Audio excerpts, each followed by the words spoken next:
Esta persona a lo mejor dijo, yo también quiero hablar como Galileo. Yo también quiero andar en barco por el mar de Galilea y echar fuera demonios. También quiero que se sanen los enfermos. Y dígame, hermano, ¿acaso ustedes no se sienten un poco identificados con esa manera de pensar? Cuando ustedes han leído la Biblia por primera vez, tal vez siendo niños algunos o jóvenes, ¿acaso en algún momento no sintieron las ganas de estar ahí también? De conocer esa historia. Yo muchas veces quise seguir al Señor y me hubiera gustado a lo mejor haber estado ahí, haber visto las cosas que el Señor hacía. Y yo sé que usted también, hermano. Y yo sé que en el momento en que usted aceptó a Cristo, a lo mejor estos mensajes usted no los podía entender muy bien. Pero yo estoy seguro que el día que usted aceptó a Cristo en su corazón y el Espíritu Santo vino a su vida, estas palabras empezaron a tomar forma y empezaron a tomar vida. Y de pronto todo lo que aparece aquí escrito empezó a convertirse en algo real. No solamente en palabras vacías, sino que en palabras concretas, en algo que podemos hacer, en algo en lo cual podemos también involucrarnos. El ministerio de Jesús el ministerio terrenal me refiero, fue hace poco menos de 2000 años. Pero hasta el día de hoy ese ministerio de Jesús sigue andando. Y el Señor sigue buscando discípulos. Y sigue diciendo a algunas personas, sígueme. Y hay otros que quieren seguir también al Señor por su propia cuenta. Ahora este pasaje aquí nos presenta algo bastante evidente. Esta persona se acerca a Jesús y le dice, yo imagino con mucho entusiasmo, Señor, te seguiré a donde quiera que tú vayas. Obviamente esta persona no entendía muy bien a dónde iba el Señor realmente.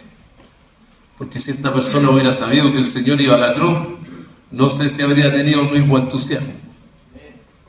Porque muchas veces nosotros queremos servir a Cristo, pero tenemos que entender que el camino del servicio al Señor no es un juego tampoco, no es una aventura. Aunque yo lo pinté en forma colorida, pero la verdad es que cuando llegamos a la realidad de lo que es servir al Señor, nos vamos a encontrar con caminos que son difíciles, con caminos que son duros. Nos vamos a encontrar con situaciones complejas, con cuestionamientos del mundo que mira y no entiende lo que significa ser cristiano. El mundo, hermano querido, no entiende lo que nosotros hacemos y es imposible que lo entiendan, porque en ellos no está la luz de Cristo. Te seguiré a donde quiera que vayas. Y yo celebro el entusiasmo de esta persona, de verdad lo celebro. Hasta me siento identificado un poco con esta persona en algún momento de mi vida, que yo era tal vez aún mucho más entusiasta y no conocía mucho del mundo, era más joven y cuando uno es más joven es más inocente y uno dice, sí Señor, yo voy a ir donde tú digas, Señor, si tú... No, yo me imaginaba viajando por el mundo ahí hablándole evangelio. Bueno, y Jesús le dijo esta respuesta, le da esta respuesta: las zorras tienen guaridas y las aves de los cielos nidos, mas el Hijo del Hombre no tiene donde recostar la cabeza. De esta respuesta que da Jesús, bueno, hay algo que es evidente, lo que le está diciendo, ¿no? Pero lo interesante es que no nos dice lo que esta persona respondió a la respuesta de Jesús. Lo deja en el vacío. No nos dice aquí, y esta persona entonces se fue. Podría decir eso. Tampoco nos dice, y esta persona, a pesar de lo que dijo Jesús, decidió seguirlo igual. No lo dice el Evangelio. No lo dice porque esto es para usted. ¿Qué haría usted? El Señor le está diciendo algo que es tremendo. Lo que Él está haciendo es urgente. Jesús no es que viviera en los caminos y no tuviera donde recostar la cabeza porque a Él le gustaba dormir en el suelo. No era por eso. Era porque Él entendía que la obra que Él estaba haciendo requería urgencia. No era para mañana, no era para pasado mañana, no era para un mes más, era ahora. Y esa obra que el Señor estaba haciendo es como un rescate. Yo me imagino qué pasaría si un día una persona se está ahogando en la playa y el salvavidas estaba por ahí descansando, tomándose una bebida, comiéndose unos completos, y cómodamente espera, no, si se está ahogando, pero yo voy más rato. No funciona, ¿no es cierto? No es así. El salvavidas, ¿qué hace? Inmediatamente se mete corriendo al mar y nada lo más rápido que puede para rescatar a esa persona. Bueno, el ministerio de Jesús es así. Y esa es la primera espíritu, o la primera forma, y que nosotros tenemos que entender de lo que el Señor quiere de nosotros. Hermano querido, el Señor no quiere que usted se tome esto de servir a Dios como algo que, bueno, que puedo dejarlo para más rato. O algo que, bueno, primero déjame acomodarme, déjame sentirme bien, y entonces lo hago. Lo que el Señor quiere que usted entienda, querido hermano, hermana, es que el Señor le necesita, no ahora, le necesita ayer. La obra del Señor es quien lo necesita. Digamos, el Señor, podría alguien decirme teológicamente, bueno, Dios es poderoso y no necesita nada. Es verdad.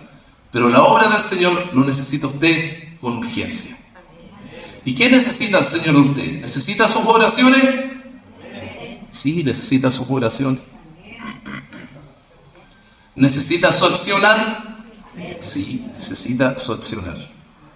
¿Necesita que usted se preocupe por lo que tiene que hacer? Sí, lo necesita. El Señor le está dando a usted en este momento la posibilidad de seguirlo, pero también necesita que su respuesta sea decisiva.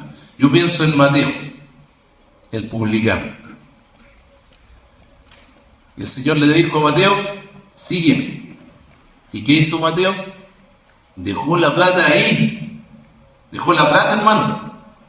No es que haya dejado el escritorio nomás. Dejó el escritorio con la plata, con el trabajo que tenía, que era bueno. Y Mateo dijo, Señor, aquí estoy.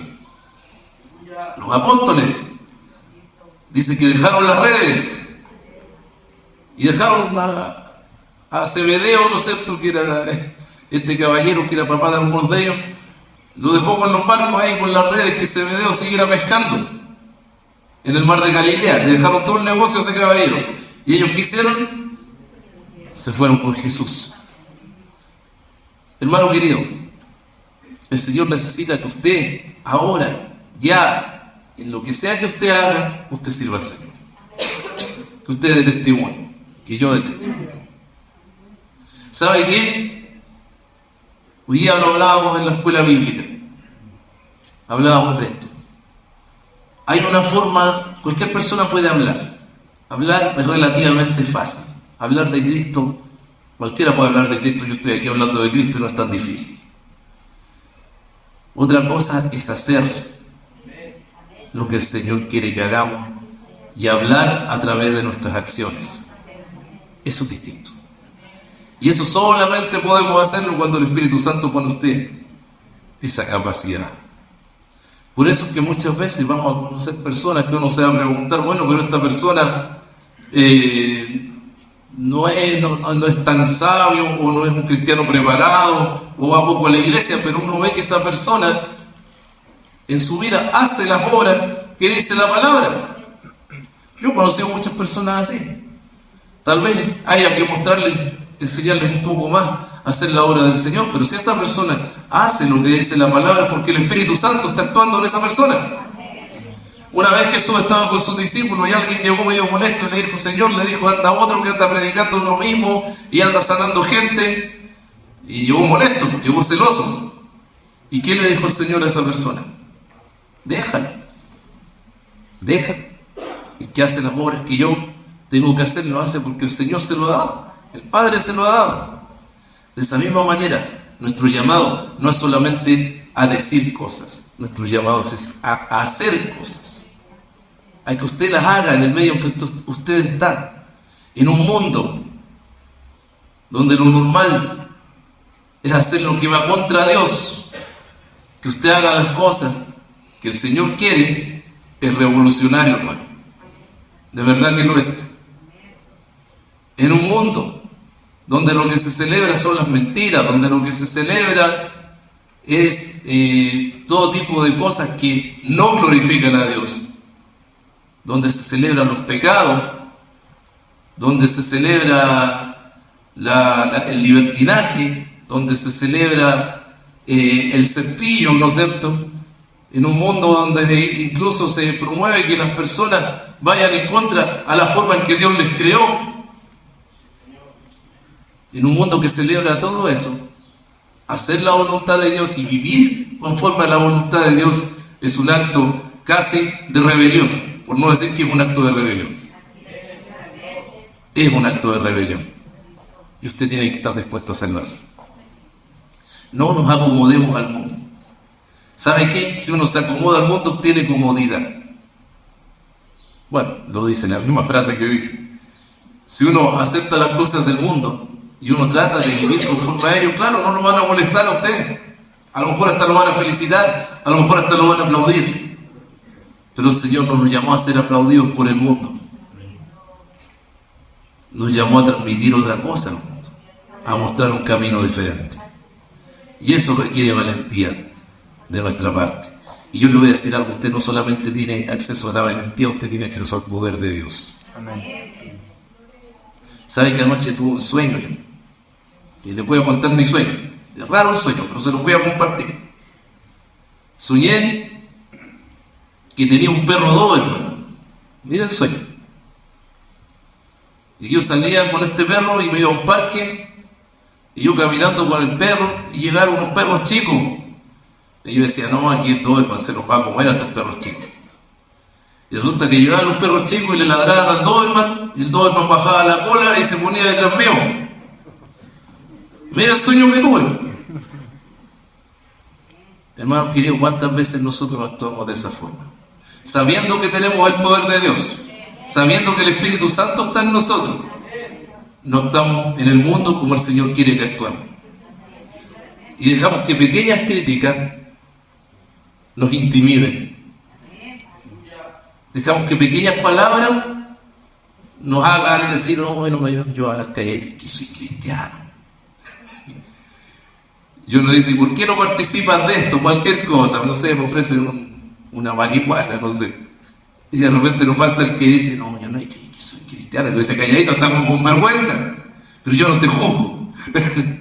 La verdad es que, hermanos queridos, usted tiene el poder de Dios. Amén.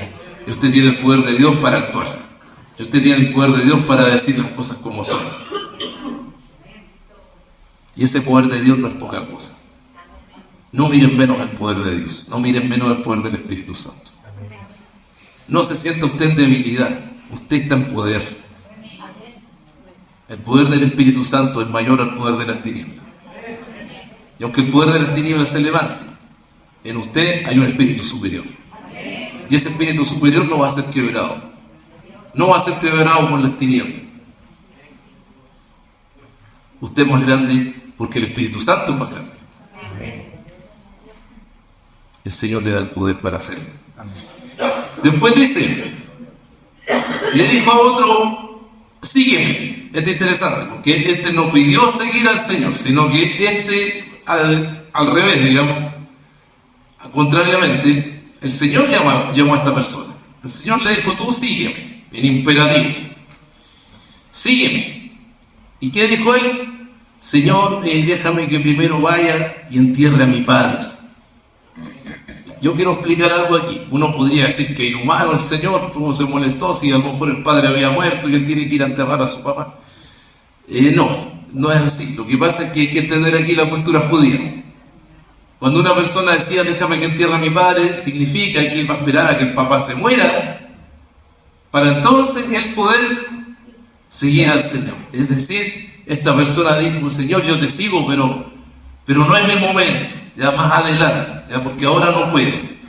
Tengo a mi papá, no sé, por alguna razón esta persona estaba muy unido a su papá y dijo, yo tengo que a lo mejor trabajar con él, y después de que se muera el caballero, después de que se muera él, entonces Señor, yo ese día allá adelante te voy a seguir. Hermanos queridos, ¿cuántas veces uno ha escuchado este tipo de respuestas o uno mismo le ha dicho al Señor cosas como esta? ¿Cuántas veces hay personas que, sabiendo que el llamado del Señor es urgente y es ahora, lo postergan y dicen, no, otro día, que Ser cristiano es un compromiso muy grande.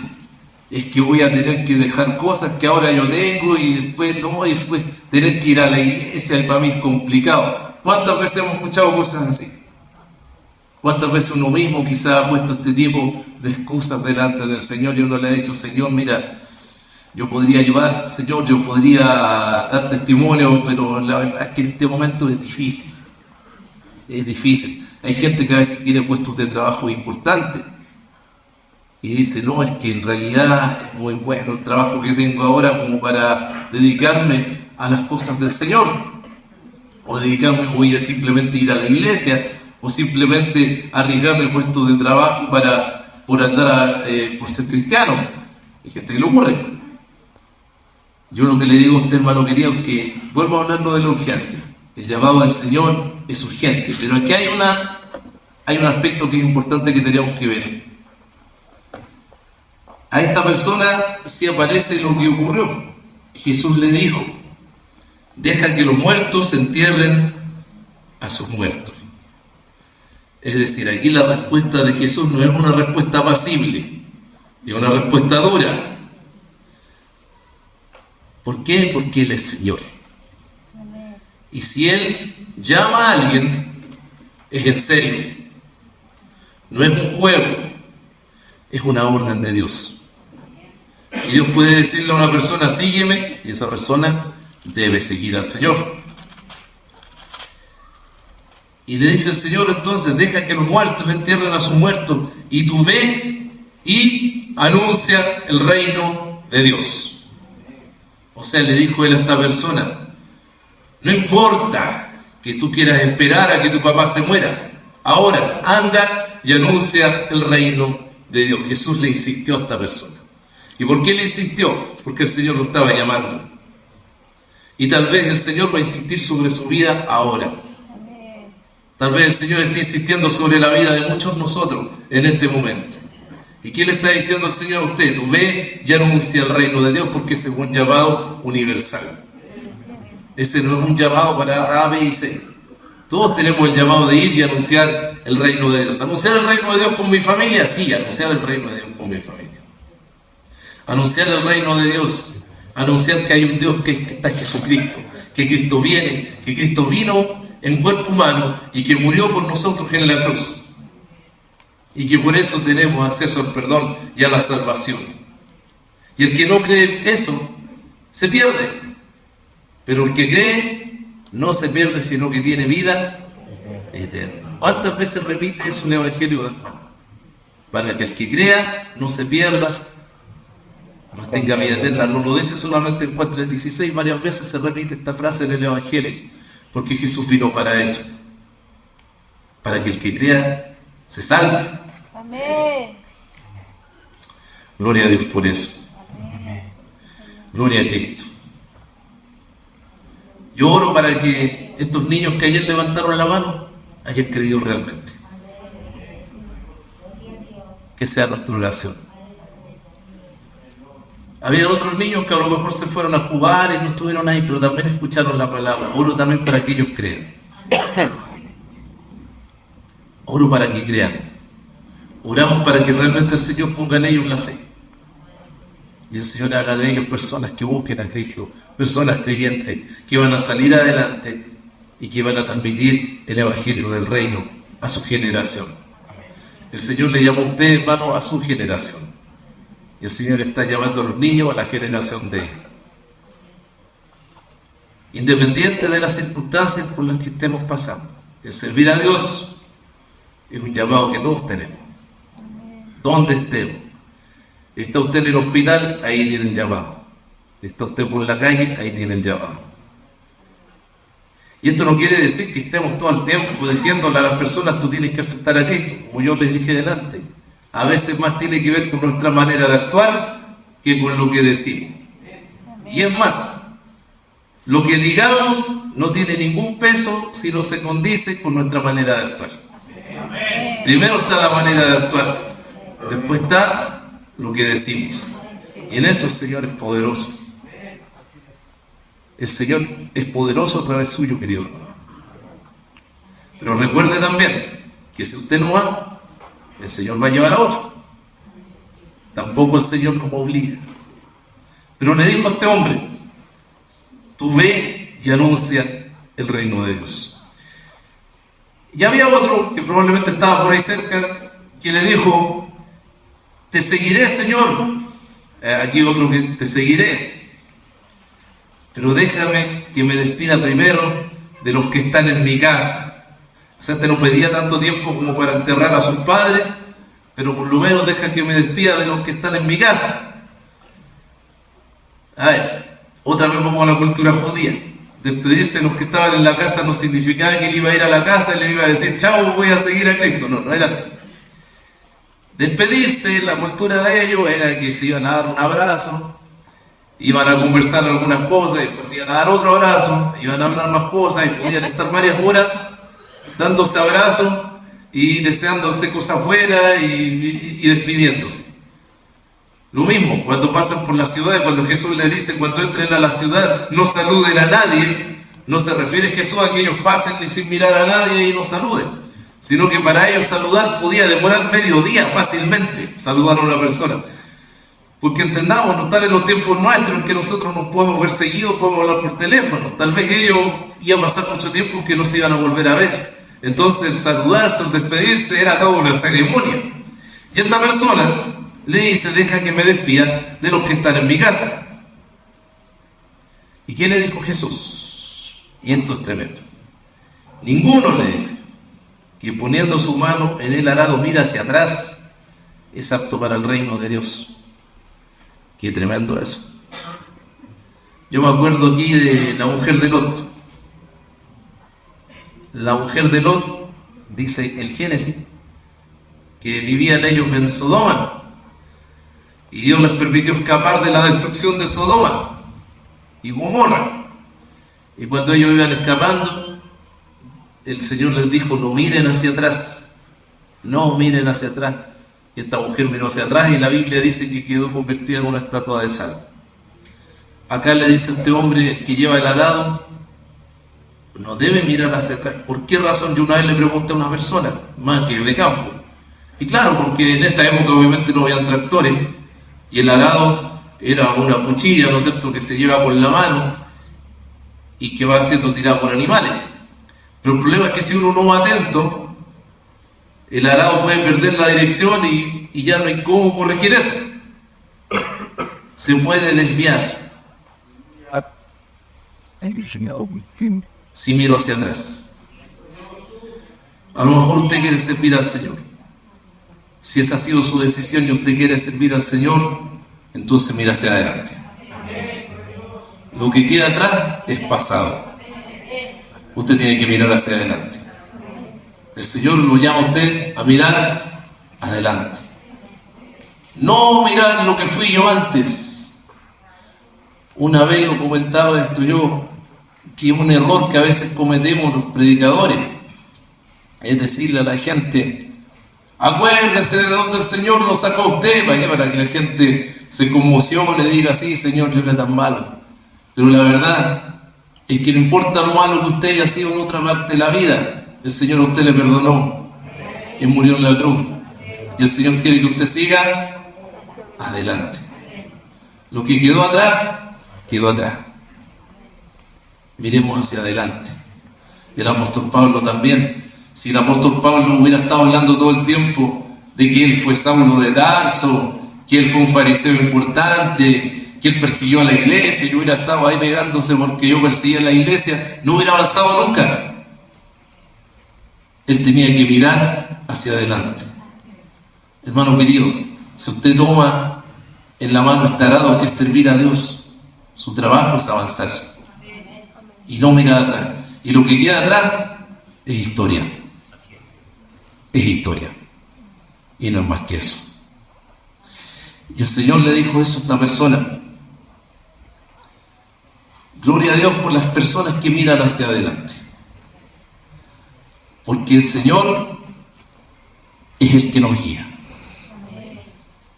Y cuidado, entonces, con empezar a distraernos hacia cosas que van quedando atrás. Cuidado con distraernos, porque eso nos puede llevar a desviarnos. a desviarnos del propósito que tiene Dios. Muchas personas a veces, no la culpabilidad, pero hay personas que miran hacia atrás como diciendo, no, es que antes sí he pasado cosas buenas. Y está bien, ¿eh? Yo no desconozco, porque en el pasado hubo grandes cristianos de oración y personas tremendas que sirvieron al Señor y son un ejemplo para nosotros. Pero si nos vamos a quedar mirando siempre eso y nosotros no vamos a accionar, nos vamos a desviar. Nos vamos a desviar. Nosotros tenemos que accionar. Usted tiene que ser la persona de oración del día de hoy. Yo tengo que serlo. Usted tiene que ser la persona que estudia la palabra.